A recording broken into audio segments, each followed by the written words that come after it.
Welcome back to Regional Roundup. Well, with the current economic downturn, it's difficult for businesses to stay afloat. Financial services provider The Unlimited Group is one of the companies that's being forced to ride out the financial storm. Well, the company was recently forced to close its operations in India, but it hasn't left them ducking for cover. They're now eyeing opportunities in Nigeria and Kenya.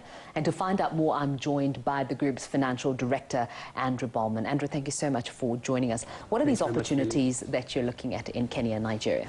I think the landscape in Africa is a little bit different, as we know, to South Africa. And one really has to identify what is the entry strategy. And what we've identified through a recent acquisition in our group is cell phone technology, and the whole mobile banking platform is really where there's a massive area of growth. And the world has noticed this as well. So it's kind of a timed strategy whereby we will be entering through that medium to create brand awareness and start understanding the dynamics of that market. And then following that and certain developmental issues that need to take place in banking structures, we'll follow, excuse me, with our financial services products. Okay.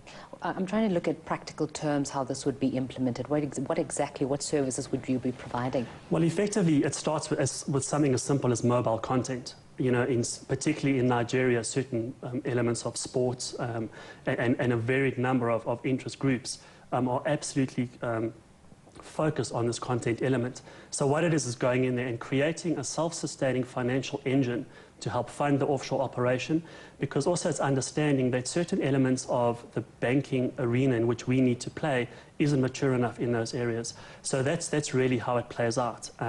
Our insurance industry is, you know, a little bit more mature than what they're experiencing up there as well. So it's really a timing element to get to market.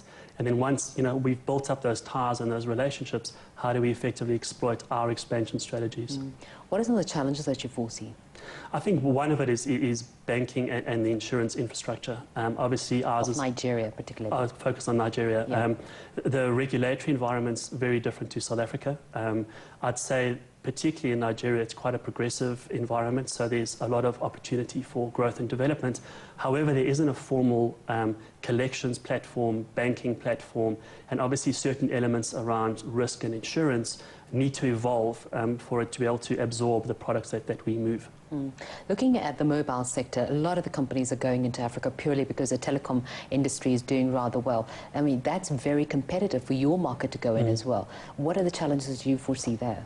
I think it's a very contested space, and I think it's like anything when we talk mobile, it's quite a generic term, and there's an end-to-end value proposition. It's carefully choosing where do the opportunities lie. Are you closing the gaps that you see right now? Absolutely. Okay. So effectively, it's not competing head-on with some of the international companies and domestic companies in those regions that are growing and expanding.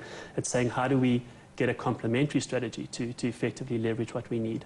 Let's look at Kenya. There have been concerns that its growth has been touted to not grow to the level that it's expected, and yet you want to go into Kenya. What services would you be providing there? The strategy is the same. I think, you know, the challenge, and even on a recent trip to Nairobi, the challenge again is infrastructurally, it's a step behind where Nigeria is. However, they've managed to, because there aren't legacy systems, if you like, from a banking perspective, they've managed to leapfrog almost to higher levels of Generation 3 technology. And, you know, based on our business model works off smaller margins on volume, and the volume is there. From an insurance perspective, it's a very underdeveloped market as well. So we see a definite gap there in the lower end insurance products. It's very hard to do trade within Africa as it is. So what are the challenges, and how do you expect to overcome those? The thing we've learned through our international strategies is, you know, there's two ways to go into a business. One is you set up green fields and start from scratch. The other is finding the right partners. And that's really an arena that we like to play in. You know, get to know and culminate a relationship with someone on the ground who understands the sensitivities in the environment, the nuances, and learn from their mistakes. Obviously, you know, it's working in action, and we'll figure it out as we go along. But it's really to try and get in there on as calculated a basis as possible. And, you know, by partnering with the right person, we effectively get an element of grounding with reputation from day one. Okay. We've heard that you've closed operations in India. What were some of the reasons behind that?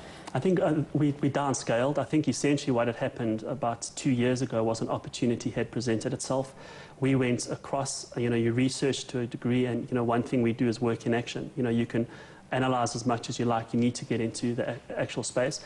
I think some of the challenges that we identified was some of the banking and operational models were different to South Africa, just the sheer size of the country, and also how diverse each province is. You know, it's one compares China, India, and Africa. China's different provinces, India's different provinces could be different countries, you know, from a regulatory and banking perspective. So that was a challenge. And also a lot of it is around mindset, you know, and the debit order space and things like that. So was it worthwhile? Absolutely. Did we minimize financial impact? You know, we really didn't take big losses, but we've taken massive learning out to leverage our further expansions internationally.